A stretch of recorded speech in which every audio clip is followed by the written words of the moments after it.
वालदोड्डी में सरकारी और दलितों की जमीन पर कब्जे का आरोप जांच के बाद। जी हाँ, बीदर जिले के वालदोड्डी गांव में सरकारी और दलितों की जमीन पर कथित अवैध कब्जे का गंभीर मामला सामने आया है। गांव निवासी गणपति शंकर ने अपर जिला मजिस्ट्रेट को शिकायत सौंपते हुए आरोप लगाया है कि गांव के कुछ लोगों ने सार्वजनिक कब्रिस्तान, सरकारी भूमि और दलित परिवारों को आवंटित जमीन पर अतिक्रमण कर अवैध लेआउट बनाकर बिक्री शुरू कर दिया। शिकायत के अनुसार विष्णुवर्धन वालदोड्डी, गुरप्पा वालदोड्डी और हर्षवर्धन पर आरोप है कि उन्होंने सर्वे नंबर 74 की सार्वजनिक कब्रिस्तान भूमि तथा सर्वे नंबर 75 की सरकारी जमीन पर कब्जा किया है।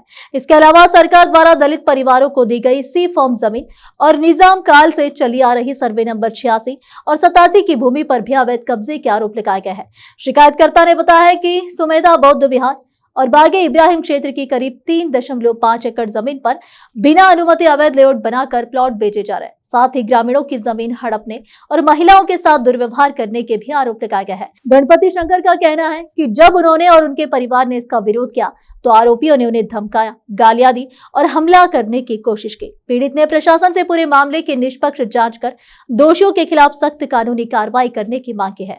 केपी न्यूज के लिए कैमरामैन पपुराज का कवरेज। ಗುರಪ್ಪ ವರ್ಧನ್, ವಿಷ್ಣುವರ್ಧನ್ ಹಾಗೂ ಹರ್ಷವರ್ಧನ್ ತಂದೆ ಇಬ್ಬರು ಮಕ್ಕಳು. ಇವರೆಲ್ಲ ಓಡೋಡ ಗ್ರಾಮದ ದಲಿತ ಭೂಮಿಗಳನ್ನು ಕಬಳಿಕೆ ಮಾಡ್ಕೊತಾ ಇದ್ದಾರೆ. ಅದರ ಸಲುವಾಗಿ ನಾವು ಸಾಕಷ್ಟು ಸರ್ತಿ ಅರ್ಜಿ ಕೊಟ್ಟಿದ್ವಿ, ತಹಸೀಲ್ದಾರ್ ಕೊಟ್ಟಿವಿ, ಡಿ ಸಿ ಸಾಹೇಬ್ರಿಗೆ ಕೊಟ್ಟಿವಿ, AC ಕೊಟ್ಟಿವಿ.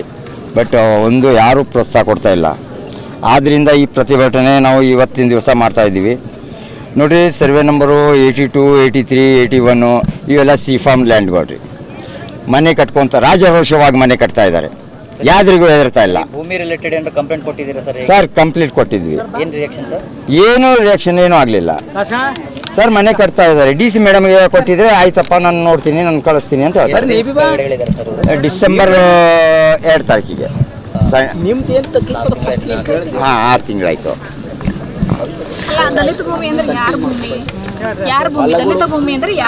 ನಮ್ಮ ಭೂಮಿ ರೀ, ನಮ್ಗೆ ಕೊಟ್ಟಿದ್ದು, ಸರ್ಕಾರ ಕೊಟ್ಟಿದ್ದು, ಸಿ ಫಾರ್ಮ್ ಲ್ಯಾಂಡು ನಮ್ಗೆ ಕೊಟ್ಟಿದ್ದು.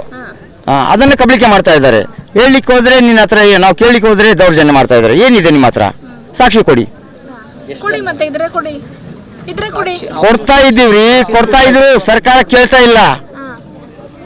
ಸರ್ಕಾರಿಗೆ ನಾವು ಕೊಟ್ಟಿದ್ವಿ ನೋಡಿ, ಮತ್ತೆ ಪಾಣಿ ಹಚ್ಚಿದ್ವಿ ನೋಡಿ. ಕೆಲವಷ್ಟು ನಿಜಾಮ್ ಕಾಲದಿಂದ ಒಂದು ಸ್ವಲ್ಪ ಕೆಲವಷ್ಟು ಭೂಮಿಗಳು ಊರು ವತಿಯಿಂದ ಬಂದಿವೆ. ಅದು ಸರ್ವೆ ನಂಬರ್ 86 ಮತ್ತು 87 ಎರಡಿವೆ. ಒಂದರಲ್ಲಿ ಪಟ್ಟ ಇದೆ, ಅದು ಒಂದು 3 ಹೆಸರಿದೆ. ಆದರೆ 1954, 55ರಲ್ಲಿ ನಿಜಾಮ್ ಕಾಲದಿಂದ ಕೊಟ್ಟಿರ್ತಕ್ಕಂಥ ಪೇಪರಿಗೆ ಇವರು ಕರ್ನಾಟಕ ರಾಜ್ಯ ಪುನರ್ಸ್ಥಾಪನೆ ಮಾಡಿ 1955, 56ರಲ್ಲಿ ಒಂದೇ ಹೆಸರಿಕ್ಕಿ ಇವರು ಒಬ್ಬರ ಹೆಸರಿಗೆ ಮಾಡಿದ್ದಾರೆ. ಸರ್ಕಾರ ತಪ್ಪು, ಅದು ಯಾರಿದ್ರು ಅವ್ರಿಗೆ ಗೊತ್ತಿಲ್ಲ, ಬಟ್ ಅವ್ರದ್ದು ತಪ್ಪು. ಇವಾಗ ನಾವು ಸಾಗುವಳಿ ನಾವು ಮಾಡ್ತಾ ಇದ್ದೀವಿ, ಬಟ್ ನಮಗೆ ಓಡಿಸಿ ಅವರು ಒಬ್ಬರದೇ ಭೂಮಿ ಇದೆ, ನಿಮ್ಮ ಹತ್ರ ದಾಖಲೆ ಏನಿದೆ ಕೊಡಿ ಅಂತಂದ್ರೆ ನಾವು ಇಲ್ಲಿಂದ ತಂದು ಕೊಡಬೇಕು ಹೇಳಿ. ಅವ್ರ ಹತ್ರ ಏನೂ ಇಲ್ಲ. ಇವಾಗ ನಾವು 3 ಜನರು ಒಟ್ಟಿಗೆ ಇದ್ದೀವಿ, 3 ಜನರು ಒಟ್ಟಿಗೆ ಕೊಟ್ಟಿದ್ದಾರೆ ಭೂಮಿ. ಇವ್ರದ್ದು ಒಬ್ಬರದ್ದು ಹೆಸರು ಒಂದರಲ್ಲಿ ಸೇರಿಸ್ಬಿಟ್ಟು, ಯಾರು ನಮ್ಮ ಅಧಿಕಾರಿಗಳು, ಸರ್ಕಾರಿ ಅಧಿಕಾರಿಗಳು 3 ಹೆಸರಲ್ಲಿ 2 ಹೆಸರು ದಬಾಯಿಸ್ಬಿಟ್ಟು 1 ಹೆಸರನ್ನ ಹಾಕ್ಬಿಟ್ರು.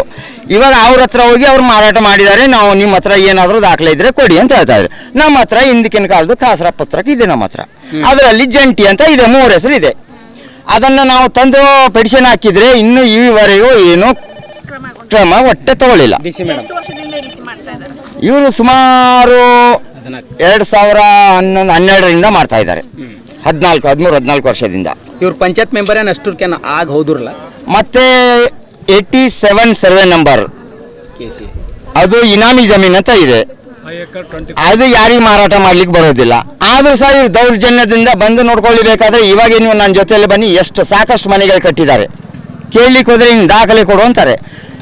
ತಿದ್ದುಪಡಿ ಮಾಡಿದ್ದಾರೆ. ಸರ್ವೆ ನಂಬರ್ ಎಕ್ಸ್ಚೇಂಜ್ ಆಗಿದೆ. ಯಾರ ವತಿಯಿಂದ? ಸರ್ಕಾರದ ವತಿಯಿಂದ ಆಗಿದೆ. ಅದು ಸಹ ನನ್ನ ಹತ್ರ ದಾಖಲೆ ಇದೆ. ಸರ್ಕಾರಿ ಅಧಿಕಾರಿಗಳೇ 1954, 55ರಲ್ಲಿ ಕೊಟ್ಟಿರ್ತಕ್ಕಂಥ ಸರ್ವೆ ನಂಬರ್ 48 ಅಂಡ್ 49 2 ಸರ್ವೆ ನಂಬರ್ಗೆ ತಿದ್ದುಪಡಿ ಮಾಡಿ 86, 87 ಮಾಡಿದ್ದಾರೆ. ಅದರಲ್ಲಿ ಕೆಲವಷ್ಟು ಹೆಸರುಗಳು ದಬ್ಬ ಹಾಕಿದ್ದಾರೆ. ಇವಾಗ ನಾವು ಯಾರ ಹತ್ರ ಹೋಗಿ ಕೇಳಬೇಕು? ಕಾಸರ ಪತ್ರಕ್ನಲ್ಲಿ ಡಿಪ್ಟ ಹೆಸರುಗಳು ಇವೆ. ಈಗ ನ್ಯಾಯ ಬೇಕು ಮೇಡಮ್, ನಮಗೆ ನಮ್ಮ ಭೂಮಿ ನಮಗೆ ವಾಪಸ್ ಕೊಡಿ. ಇದೇ ರೀತಿ ಇಡೀ ನಮ್ಮ ಬೀದರ್ ಜಿಲ್ಲೆನಲ್ಲಿ ಸಾಕಷ್ಟು ಜನರಿಗೆ ಅನ್ಯಾಯವಾಗಿದೆ.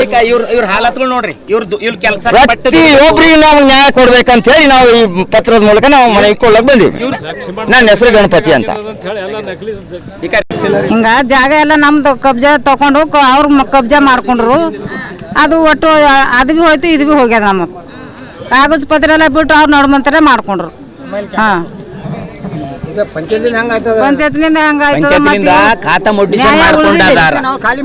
ಅವ್ರ ಖಾತಾ ಯಾವ ರೀತಿ ಇವ್ರು ಮಾಡಿದ್ರು ಖಾತಾ ಪಂಚಾಯತ್ಲಿಂದ PDO ಅವರು ಇದು ಅವರು ಎಷ್ಟು ಎಕರೆ ಅಥವಾ ಎಷ್ಟು ನೋಡಿ ಮೇಡಮ್ ಯಾರ್ದವ್ರೇನು ಹೆಚ್ಕೊಂಡಿದ್ದಿಲ್ಲ.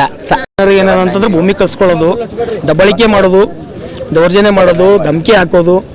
ಈಗ ನಮ್ದು ಒಂದು ಎಕ್ಸಾಂಪಲ್, ನಮ್ದು ಒಂದು ಏನದ ಅಂತಂದ್ರೆ ನಮ್ದು 30 ವರ್ಷ ಕೆಳಗಡೆ ನಮ್ಮ ತಾಯರ್ ತಗೊಂಡಿದ್ದು ಓಪನ್ ಪೇಟ್ ಅದ ರೀ. ಓಪನ್ ಪೇಟ್ ತಗೊಂಡಿದ್ರು ಅವರು. ನಾವು ಒಂದು 15 ವರ್ಷ ಕೆಳಗಡೆ ಒಂದು ಮನೆ ಕಟ್ಟಿದೆವು. ಮನೆ ಸೀಳ್ಯದ ಮನೆಗೆ ರಿಪೇರಿ ಮಾಡ್ಕೊಳಕ್ ಹೋಗಿದ್ದೆವು. ಮನೆ ರಿಪೇರಿ ಮಾಡ್ಕೊಳಕ್ ಹೋಗಿದ್ದೆವು. ಮರು ಕಟ್ಕೊಳಕ್ ಹೋಗಿದ್ದೆವು. ಕಟ್ಕೊಳಕ್ ಹೋದ್ರೆ ನಮಗೂ ರೊಕ್ಕ ಶೇರ ನಮಗೆ ಭೀ ಸ್ವಲ್ಪ ದಬ್ಬಳಿಕೆ ಮಾಡ್ಯಾರ, ನಮಗೆ ಕಿರಿಕಿರಿ ಮಾಡ್ಯಾರ. ಅದಕ್ಕೇನದ ಅಂತಂದ್ರೆ ಪೊಲೀಸ್ ಅಧಿಕಾರಿಗಳಿಗೂ ನಾವು ಲೆಟರ್ ಕೊಟ್ಟಿದ್ದೆವು. ಪೊಲೀಸ್ ಡಿಪಾರ್ಟ್ಮೆಂಟ್ಗೂ ನಾವು ತಿಳಿಸಿದೆವು. ಮತ್ತೆಲ್ಲ ಲೆಟರ್ಗಳು ಕೊಟ್ಟಿದ್ದೆವು ನಾವು. ಆದ್ರೆ ಅವ್ರಿಗೆ ಏನದ ಅಂತಂದ್ರೆ ಯಾವುದೇ ರೀತಿ ಶಿಕ್ಷೆ ಆಗಿಲ್ಲ, ಮತ್ತು ನಮ್ಗೆ ಏನದ ಯಾವುದೇ ರೀತಿ ನ್ಯಾಯ ಸಿಕ್ಕಿಲ್ಲ. ಇದಕ್ಕೆ ಅಧಿಕಾರಿಗಳು ನಿರ್ಲಕ್ಷ್ಯ ವಹಿಸ್ಲತ್ತಾರ. ಅಧಿಕಾರಿಗಳು ಇದ್ರೊಳಗೆ ಕೆಲವು ಅಧಿಕಾರಿಗಳು ಶಾಮಿಲಾರ. ಅವ್ರಿಗೆ ಭೀ ಏನದ ಅಂತಂದ್ರೆ ಕಾನೂನು ಕ್ರಮ ಕೈಗೊಳ್ಬೇಕು. ಅವ್ರಿಗೆ ಭೀ ಸಸ್ಪೆಂಡ್ ಮಾಡಬೇಕು. ಯಾವುದೇ ಆಧಾರ ಇಲ್ಲ, ಡಾಕ್ಯುಮೆಂಟ್ಸ್ಗಳು ರೆಡಿ ಮಾಡ್ಯಾರ. ಅವ್ರು ಯಾರ ಮೇಲೆ ಖರೀದಿ ಮಾಡಿಲ್ಲ. ಅವ್ರದ್ದು ಹಿರುಗಳ ಜಾಗ ಅಲ್ಲ, ಅದು ಹಿರುಗಳ ಆಸ್ತಿನೂ ಅಲ್ಲ. ಅವ್ರಿಗೆ ಮೊದಲು ಇರಬೇಕಾದ್ರೆ 1 ಎಕರೆ 2 ಎಕರೆ ಅಷ್ಟೇ ಇತ್ತು. ಈಗ 100 ಕೋಟಿ ಜಮಾ ಮಾಡ್ಕೊಂಡಾರ. ಅವ್ರಿಗೆ ತಡಿಪಾರು ಮಾಡಬೇಕು. ಮತ್ತೆ ಏನಂದ್ರೆ ಅವ್ರಿಗೆ ಬಂಧಿಸ್ಬೇಕು ಮೂವರಿಗೆ. ಈ ರೀತಿ ಮುಂದೆ ನಮ್ಮ 3 ಜನರಿಗೆ ಮುಂದೆ ಅನ್ಯಾಯ ಆಗಲ್ಲ ನೋಡ್ಕೋಬೇಕಂತ ಕೇಳ್ಕೊಳ್ತೀರಿ ಸರ್. ಪ್ರವೀಣ್ ಕುಮಾರ್. ಇದರಲ್ಲಿ ಸುಮಾರು ಏನದಂತಂದ್ರೆ 5 ಎಕರೆ 25 ಗುಂಟಿ ಒಂದದ ಮೇಡಮ್. ಇನ್ನೊಂದು 2 ಎಕರೆ ಒಂದು ಚಿಲ್ಲರ್ ಅದ. ಮತ್ತು ಇದು 74 19 ಗುಂಟಿ ಅದ. ಮತ್ತು 75 28 ಗುಂಟಿ ಅದ.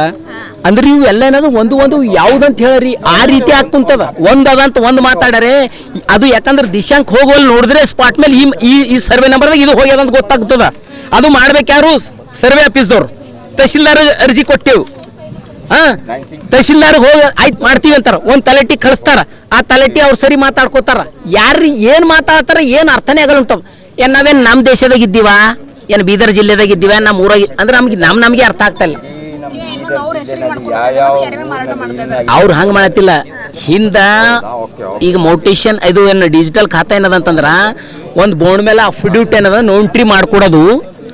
ಈಗ ಡೈರೆಕ್ಟ್ ನೀವು ಇದ್ದೀರಿ, ನಿಮಗೆ ನಾ ನೋಂಟ್ರಿ ಮಾಡ್ಕೊಟ್ಟ, ನಾ ನಿಮಗೆ ಮಾರಾಟ ಡೈರೆಕ್ಟ್. ಅದು ನೋಂಟ್ರಿ ಮೇಲೆ ಏನದಂತಂದ್ರೆ ಅವ್ರು ಡೈರೆಕ್ಟ್ ಪಂಚಾಯತ್ ಖಾತಾ ಏನದಂದ್ರೆ ಡೈರೆಕ್ಟ್ ಕ್ಯಾಂಡಿಡೇಟ್ ಹೆಸರು ಮೇಲೆ ಏರಿಸ್ತಾರ. ಇವ್ರದ್ದು ಎಲ್ಲಿ ಬಿ ಅವ್ರು ಪತ್ತ ಬಿ ಹತ್ತಲ್ಲ. ಅಂದ್ರೆ ಅದು ಇಷ್ಟು ಇದು ಭಯಂಕರ ಮಾಡ್ತಾರ ಅವ್ರು. ಅದಕ್ಕೆ ಅವೆಲ್ಲ ಖಾತಾ ಮೊಡ್ಡಿಷನ್ ಏನದಂತಂದ್ರೆ ಅವೆಲ್ಲ ರದ್ದುಪಡಿಸ್ಬೇಕು ಶೀಘ್ರದಲ್ಲಿ. ಜಿಲ್ಲಾಡಳಿತ ಶೀಘ್ರದಲ್ಲಿ ರದ್ದುಪಡಿಸಿ ಅದಕ್ಕೊಂದು ಏನದಂತಂದ್ರೆ ಊರಿಗೆ ಬಂದು ಅದಕ್ಕೇನಂದ್ರೆ ಎಲ್ಲ ನ್ಯಾಯಯುತವಾಗಿ ಸರ್ವೆ ಮಾಡಿ ಯಾರ್ದು ಅವ್ರಿಗೆ ಏನದಂತಂದ್ರೆ ಹಂಚಿ ಕೊಟ್ರ ಅದು ಇವ್ರಿಗೂ ಒಳ್ಳೇದು, ನಮಗೂ ಒಳ್ಳೇದು. ನನ್ನ ಹೆಸರು ಕಾಶಿನಾಥ್. देश विदेश और स्थानीय समाचारों के लिए चैनल को लाइक शेयर और सब्सक्राइब करना ना भूलें। धन्यवाद।